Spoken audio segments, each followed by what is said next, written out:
doctors are being encouraged to diagnose COVID to save their practice, to save their hospitals, because they get compensation, they get reimbursed for coronavirus cases. So that's how it's all being diagnosed now. And that's the real source of your spike. It's people's perception. I'll put it to you this way. How many cases of flu would we have had last year if everybody on the planet was looking for it? Because the flu we've always been kind of complacent about. I mean, we took it a little more seriously when it popped up in the news that there was an especially bad flu season coming up. We would be like, oh, well, I'll wash my hands a little more. But whatever. It's just the flu. We've had it since as far as anyone can remember. So we didn't take it all that seriously. But imagine if we had. Imagine if, like COVID, every time you walked into work, there was someone standing there with a thermometer, with a temperature gauge, saying, you can't clock in until I check your temperature and ask you if you have any of the following symptoms. Blah, blah, blah, blah, blah, blah, blah. If we were screening for the flu every year, the way we screen for COVID, don't you think those cases would be astronomical too? Because it's only common sense that at least half of the people who have flu symptoms, don't always go to the doctor about it. They don't always go and get a medical examination for it. Most working class Americans can't afford to do that shit. They just grin and bear it. They do the best they can. That's the way we've been since like the dawn of humanity. This is how the working class has always treated sickness until now. So yeah, don't you think that our screening would show an alarming amount of cases and make this virus seem unprecedented? Well, of course, because we're doing unprecedented screening to find it.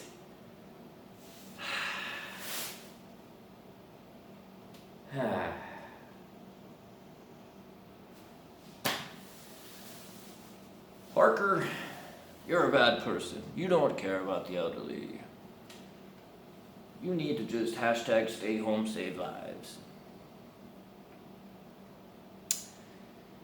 I care about the elderly. I do. I hope any of the at-risk people that I've come to know and love are healthy and happy and don't see any sort of tragedy in their lives due to sickness or otherwise. I have no ill will towards people who are at risk.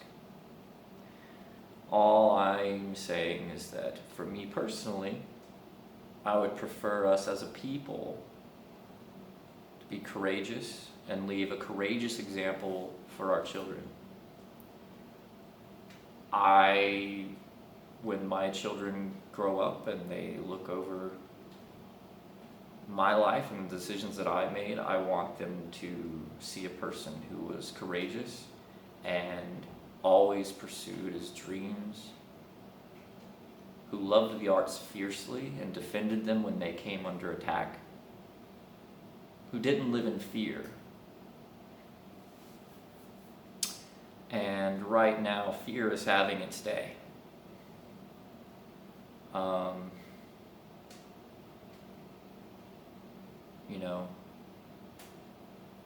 Nobody should be having any fun right now because I'm afraid. That's the mentality of the world right now. And it's kind of pathetic.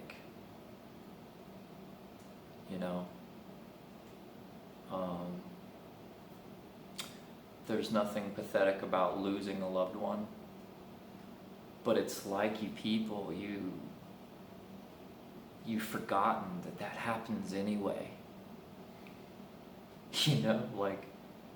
Since when have we been a people that above all else, we just try to squeeze as much life out of people as possible, throwing away any chance of them having a quality of life? How many of you are the type of people who, once the quality of life is dwindled down to nothing and you're just miserable and suffering and unhappy, you don't want to preserve that anyway, right? But now we're like a people who, for some reason, we think we want to sap all the vibrancy out of life at the slim chance that we might extend a few more years out of somebody, their longevity. As a philosophy, I don't understand this mentality, and maybe that's my problem. Maybe I don't see the value in just stretching out as much life as possible, even though you're basically restricted to your quarantined little hole. Maybe I'm a bad person for not seeing the value in that. History will decide. Well, all I know is that if our philosophy as a people doesn't change soon on this matter, the arts will never come back. Movie theaters will be gone forever. My children will never know what it's like to go to a movie theater. They'll never know what it's like to go to a rock concert or music festival or, again, like, these will all be things of the past that we'll have to explain to our grandchildren. Pappy, what was a rock concert? Oh, sit down, young one, I'll tell you. Make sure you wear your mask first. Okay, yep, well, not so close. Sit back a little further, right there. Well, little Timmy, about a dozen years or so ago, people used to gather as a free-spirited, free individual. They would choose to gather, and they would combine their fandoms, their energy of love, and they would add their vibrations to a stage as they were bombarded with these beautiful vibrations, these beautiful sound waves. Their favorite artist would sing to them, and they would give back the energy that they felt onto the stage and the whole building. There was thousands of people gathered for these sounds that they loved so much, and they would scream to the top of their lungs, "I love you! I am free! I am alive!"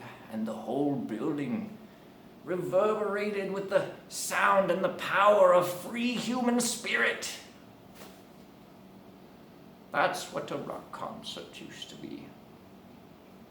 And little Timmy will be like, "Well, what happened? Why don't we do that anymore?" And you'll get a little sad, and you'll look down at little Timmy, and you'll say, "Well, I don't know exactly. I guess we all just were too afraid."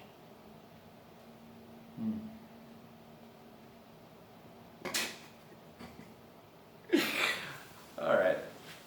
It's long enough rant. Faithful slave, I'm out.